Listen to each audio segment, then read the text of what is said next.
J.D. Vance a-t-il été méprisant avec les soldats français et britanniques? Le vice-président américain donnait une interview à la chaîne conservatrice Fox News lundi soir où il a déclaré que la seule garantie d'une paix en Ukraine serait que le gouvernement ukrainien signe l'accord sur les minerais avec les États-Unis. Mais il a aussi déclaré ça. That is a way better security guarantee than 20,000 troops from some random country that hasn't fought a war in 30 or 40 years. Suffisant pour que certains, surtout à Londres, y voient une allusion méprisante aux soldats britanniques et français dont les deux gouvernements prévoient de participer à l'effort militaire à hauteur de quelques dizaines de milliers d'hommes. Le secrétaire d'État conservateur à la Défense, James Cartledge, a jugé un propos profondément irrespectueux qui ignore le service et le sacrifice des Britanniques ces dernières décennies. La porte-parole du Parti libéral-démocrate, Ellen McGuire, a déclaré que Vance effaçait de l'histoire les soldats britanniques qui ont donné leur vie dans les conflits, ajoutant que ces propos étaient une tentative sinistre de nier cette réalité. Plusieurs ont rappelé que le Royaume-Uni avait combattu aux côtés des États-Unis en Afghanistan après les attentats terroristes du 11 septembre 2001 ou encore lors de l'invasion de l'Irak en 2003. La France, elle aussi, avait combattu en Afghanistan et perdu 89 soldats. Plus récemment, on compte 58 militaires français morts dans l'intervention au Mali et au Sahel entre 2013 et 2022. Je veux saluer la mémoire des quelques 600 soldats français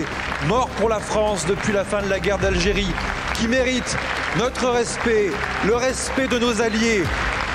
Nous respectons les vétérans de tous les pays alliés. Nous entendons bien à ce que nos propres vétérans soient respectés. Face au tollé, J.D. Vance a évoqué des réactions absurdement malhonnêtes, affirmant qu'il ne mentionnait pas le Royaume-Uni ou la France qui ont tous deux combattu courageusement aux côtés des États-Unis au cours des 20 dernières années et au-delà. Avant d'ajouter « Mais soyons francs, de nombreux pays apportent leur soutien en privé ou en public, alors qu'ils n'ont ni l'expérience du champ de bataille ni l'équipement militaire pour faire quoi que ce soit de significatif. »